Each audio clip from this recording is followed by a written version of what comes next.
When was the last time you talked yourself out of charging what you're actually worth? Maybe you lowered your price before anyone even asked. Maybe you didn't apply for that grant because you assumed you wouldn't get it. Or maybe you just had this nagging feeling that asking for more would be too much, greedy, unrealistic, not for someone like you. But here's what we want you to consider. What if that feeling isn't actually yours? Today, we're diving deep into this concept, Cycle of Socialization, the invisible force that's been shaping your relationship with money since before you even knew what money was. We're talking about the messages you heard growing up and how they don't just influence how you think about money, they dictate what feels normal or even possible for you financially. So let's start here. What are the earliest messages you received about money? And is that message still informing how you think? Let's get into it. Welcome, listeners, to another episode of the Web Remedy Podcast. I'm Rennie Orr, Executive Director of Web Squared, podcast host and producer. And today I'm with Stephanie. Hey, Rennie. Hey, Stephanie, what are you up to these days? Oh, just busy building Web Kids.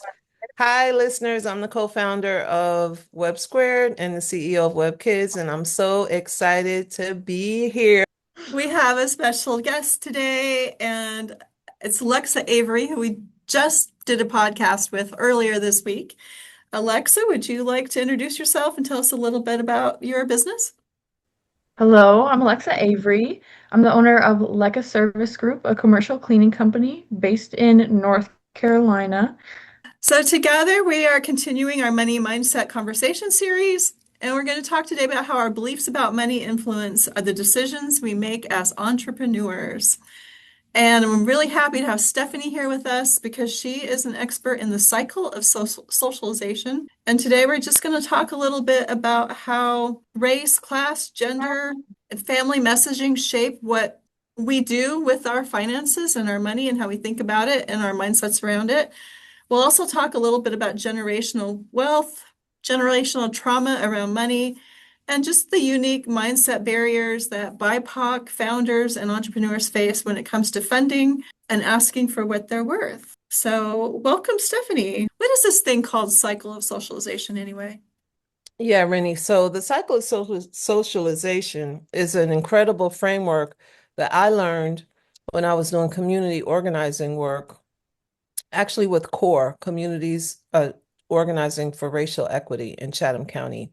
And this woman named Bobby Harrow, she's a social justice educator and scholar, came up with a framework, a diagram that actually shows the process, which is often very invisible, process of what happens to people when they are born in terms of how we are socialized. And so when I learned this framework, it just started to make so much sense into what I had been studying around mindset and just studying my own growth and development. I said, aha. So here's what the cycle of socialization is. Essentially, Bobby Harrow is sharing is that from the day that we're born and throughout our lives, our personalities, our identity is informed by the environments around us. From day one, no matter where you were born, anywhere in the world, from your first breath, probably till about, I don't know, 10, until you probably go to school, start school, your brain is like a sponge. It accepts everything. It doesn't reject anything. Well, tell that to a 2-year-old. But for the most part, it accepts it's just a data sponge. And so then when we go to school, whatever that age is, or we may go to church or whatever the institution is that is different from your family, then what you learned in your family gets even more normalized, right? So it gets sanctioned, or if it's behavior that does not fit into what the culture says, it gets sanctioned. You constantly are learning how to behave what's acceptable, what's not acceptable. And I'm not saying there's anything wrong with this. I'm just saying that this is the process that we go through. And then as you get older and you continue, living and making your own decisions, after a while, if you look at yourself, you'll realize that a lot of the things that you like or that you don't like come from this process of socialization, what you gravitate to. And when we don't necessarily understand that this is happening, it can be painful depending on, how you develop and who you are, or it can be something that you just comply with. Yeah, I just want to add, but the biggest thing about this process of socialization that happens is that it starts externally, but then it winds up internal. And it informs your internal framework about everything. And a lot of times that internal belief system is most often unconscious. So we wanted to frame this cycle of socialization for the money mindset series around how our money mindsets are developed at an early age and how those are reinforced through our culture, schools, religions, families, etc. So I'm just going to ask both of you if you could just for a quick minute just to share your earliest memory that you can think of around money and how that memory might be something that you bring forth today in your work and business. I remember growing up learning around 17 when people said they had no money in their pockets, that was usually referring to a budget that had no more spend room versus zero. And I was actually referring to zero. And I know that might be a little old, but after I found that out, then I took it upon myself to get educated. And I remember finding out it's basic financial literacy to have 3 to 6 months of income saved up just in case anything. And that can be hard to build up. But yeah, just realizing that difference and then educating myself and then making the difference allowed me to start building myself up on a much stronger foundation. Awesome.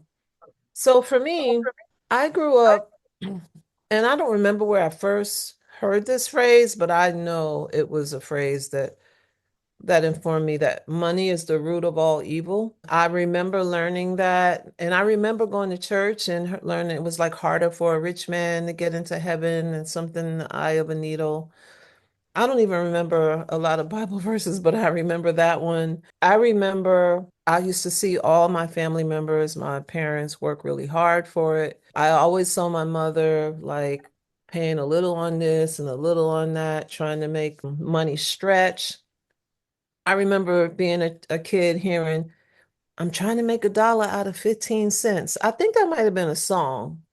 But so money, if I was to sum up all of those things, it was like money was this thing that everybody was trying to get because I didn't have wealth in my family. And then it was like everybody was trying to get it, but when you got it, somehow it might not be good for you. For me, one of my earliest memories, I never saw my father with money, but I saw my mother with money because she was the one who went and did all the grocery shopping and taking care of the household. And we lived on a ranch outside of town, so we would pile in the car, and she would take us into the grocery store with her and fill up this car with groceries to take home for the next couple of weeks. It just always seemed like something that was there, but I didn't see it. And I didn't really think about it much until I became a young adult. You back on both of you guys, I guess, yeah, when I was like little and the first thoughts and the first views, it was always definitely my mother being stressed about being check to check. And whenever money was mentioned, it was like, we don't have it. But all my basic needs were provided for and we were okay. So yeah, I just couldn't understand why we had certain things, but we weren't able to grow past a certain point. It was always a cap, I guess. Rennie, this is not our first time having this conversation about money mindset. And I think every time we have it, I remember some different, elusive thing. But what I just shared about people with money being somehow bad, I can understand now how that may have informed just some of my thinking and my own trajectory around building wealth. Also as an African American, I grew up, my family was like very conscious about history. And so they taught us about kidnapped and enslaved African Americans were worked with no pay and where the wealth of, how the American economy was built. So I think all of that kind of informed my thought about money. And I had to do a lot of reflection and work so that I could kind of change some of that mindset around money. Is that kind of referring to the scarcity mindset when it comes to money? I think that scarcity mindset for me was always being afraid that I wasn't going to have enough and that I wasn't enough to have enough. It took years to get out of that. Like, oh my gosh, it took so long to even recognize that that was an energy that I was holding about money. Because on the one hand, like what I shared, on the one hand, it's like my conscious self was like, oh, I want to be successful. I want to be able to buy a house. I don't ever want to have to worry about money the way I saw some of my family members struggle with money. But then on the other hand, there was like this really deep unconscious belief that if you had money, it's the root of all evil. This is how it showed up. I would do amazing things with my skill set and not charge people. And that is like one of the biggest problems that entrepreneurs have. It's like we want to provide for our friends and family and not charge the people we care about. And when people would say, oh, let me pay you, I go, oh, no, no, no. It was like bumping up against that unconscious belief that I had about money. And for those that are listening, I am in no way mitigating the real economic barriers to wealth that entrepreneurs and people of color and women face on a day-to-day. I am not. That is not what this conversation is about. Where this is more about individually looking at the mindsets that we hold that can either help us or prevent us from achieving our dream. What are some ways that we can consciously kind of interrupt that cycle and start rewriting those beliefs? And this might go into that cycle of liberation a little bit, Stephanie. Yeah. Yeah. I have some thoughts, but I'd love to hear you, Alexa. Okay, I have some very short thoughts. I think at a very basic level, it's about, yeah, going within yourself and really being able to see, like, what am I carrying with me? Because it did take me a minute to realize I had a scarcity mindset and how it really did play out within business and personal finances and life. So, yeah, and then taking it upon yourself to get financially literate and learn all the ins and outs of whatever you need to make you successful. And I think I love that you said financially literate because that's a big one. Managing money as if you will always have enough of it is one thing. Managing money as if you'll never get any more is like it's a whole other thing. So it was a process for me to learn how to manage money from a place of abundance, like positive expectation versus managing it like, oh my God, this is all I have. And what's going to happen if I don't get any more? Like, so that energy was different. But I'll tell you, I'm going to give you something real that happened to me. I think I might have been like maybe in my late 20s. And I came across this book. I think it was in Iyanla Vanzant, but I don't know which one of her books. And she had an acronym for money that kind of shifted me instantly. And she said money was my own natural energy yield. And I was like, wow, wait a minute. My own natural energy yield. I was like, money is energy? I remember when I read that and then like unpacked, how she thought about money as energy and that we have a natural supply of energy and how it translates, goes from energy to physical abundance. It was a big thing for me when I started thinking as money as energy and currency versus money as just this image of a green piece of paper. I began to make connections like, okay, so what happens if a current is stagnant, can block? Like, so a current is supposed to flow. Just these were just little things that I learned throughout the years that made me say, oh, okay, so I'm gonna pay my bills with joy, and I'm gonna, if I see a need, I'm gonna fill it. And then if I have a need, I'm gonna ask for it because that is the natural flow of energy, of currency. And it helped to heal those limiting beliefs that I had been socialized around. To add on to that, a limiting belief that I was taught is to you don't ask for help. Like you get it done yourself. And then a lot of the help that's offered is limiting in itself. So yeah, learning to ask for help in the right places has been a very uplifting thing to learn. Rennie, I'm just remembering, when we first started Web and we read Sacred Economics. What's his name? Charles Eisenstein. Yeah. But I remember getting excited about that book because I think what he was describing was how can we view money and all the things that we do with money and move it from a place of competition and winners and losers to cooperation. How can we create institutions and systems and relationships that are cooperative versus competitive? So yeah, I've been thinking a lot about mutual aid in light of what's happening nationally and politically, and just almost feel like in order to break some of these cycles, it almost has to happen on a grassroots community level. Mhm. And I feel like that's where some of the work we do with Web and wanting to advocate for our entrepreneurs like Alexa. There's a lot of development going around here, and she's got a business that could fit into that. But just how do we get you into those spaces?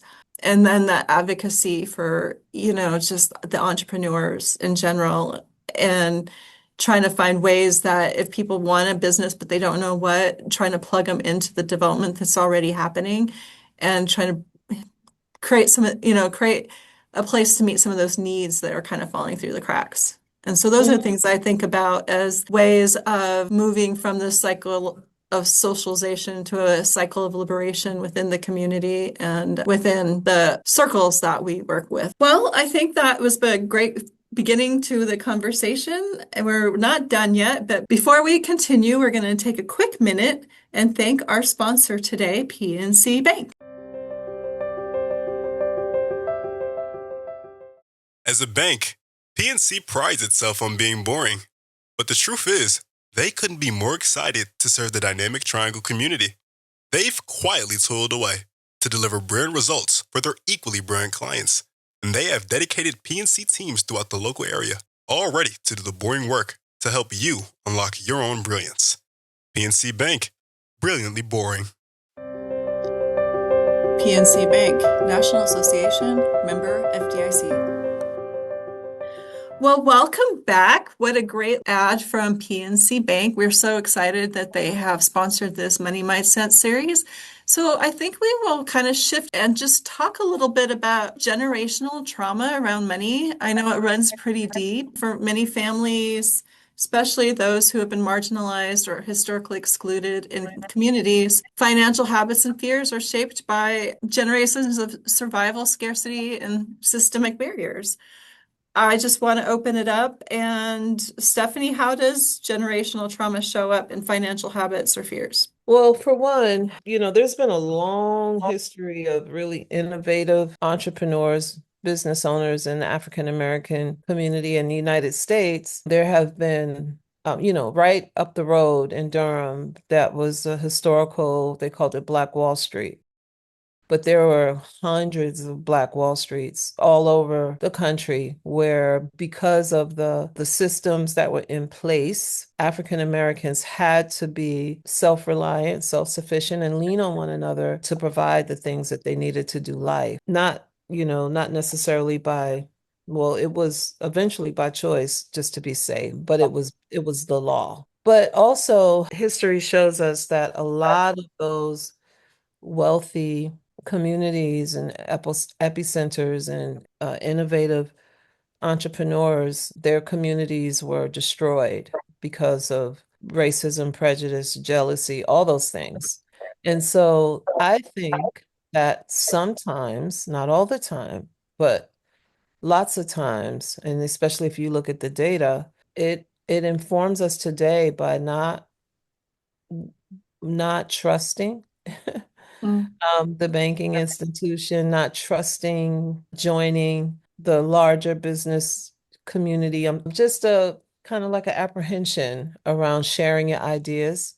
I know I carry that, sharing ideas because you don't want them stolen with somebody that could do it because they have the means to do it. There's a trust barrier that's informed by trauma that shows up in how we and who we build our businesses with. I can definitely relate to that. Personally, when I first came to Web Squared, I felt very guarded. I know Rennie, she was there. I did not speak very much, but really getting in that collaborative environment and seeing that it is safe, it was trajectory changing, truly, because I wasn't getting myself into those rooms to network, and I was afraid of other people stealing my ideas, no matter how simple they were, just because they could have the means to start it right then, right there successfully. They wouldn't have to build it up from nothing. So yeah, and even now I still carry that fear just because I am still quite small. And since I'm young and I sound young, I feel like people are very quick to sideswipe me and switch it out with something more professional or something more fitting what society may want. How do we begin working with entrepreneurs to help separate their own financial identity from some of this inherited distrust or fear? I think one of the first things that we can do, and what we do at Web, is to create spaces of like really listening and not assuming that we know. We develop trust by being patient and and also being transparent about who we are and how we can help. We don't show up saying we have all the answers, but we really want to hear what you're trying to build, by not getting ahead of the entrepreneurs, going at their pace and offering guidance. Our work has shown that this is how we have been able to build trust with our entrepreneurs so that eventually they are able to, I call it pull back the covers. You've heard me say that, Rennie, right? Where they begin to show us where they really are in terms of the business and not necessarily what they want us to see. Yeah, I'm kind of thinking about how breaking cycles is not just about like building wealth, but it's also about healing some of these mindsets, some of these guilt and shame that we have around money. And just that feeling like you're not supposed to talk about money, but we don't talk about it affects everything that we do. And so we need to be able to talk about it. I feel like community is huge, and Web Squared is already building that community, connecting small entrepreneurs with other entrepreneurs. Even if their businesses are completely unrelated, they're able to see, even though you know in your mind it's everybody, there's a lot of entrepreneurs out there, you're able to connect with them face to face. The Secretary of State, there's a lot of programs that they offer like Rise and Score. I know they had Score mentors, but it took a while to be able to get a mentor in person. So Web Squared is really doing something different, connecting people. And yeah, at the end of the day, it's about confidence, taking it upon ourselves to get educated, finding the education wherever that may be, and exposure to new things, because your environment and your world can seem so huge but so small, and then you get one glimpse out of it and you're like, oh my gosh, everything is different. So I'm thinking, like for many people and entrepreneurs, the biggest shift really isn't in the numbers, but it's in believing that they deserve to be in the room, to ask for what they need, and to build wealth on their own terms. What do you all think about that? Yeah, Rennie, I think that's one huge part of the shift, and the other huge, I want to say step, and we've got 2 feet. And then the other step is for the money movers, the bankers, the investors, all of the people that help build society that work with entrepreneurs. There also needs to be a step taken to be aware that this long history about money and how it has positioned people in the United States, like that history matters and we can't jump over it. And so, how can we, full awareness of it, meet the moment, so that we can create opportunities for everyone to participate in ways that we can truly close the generational wealth gap, build wealth, and build enterprises and businesses that are cooperative, that are wins all the way around.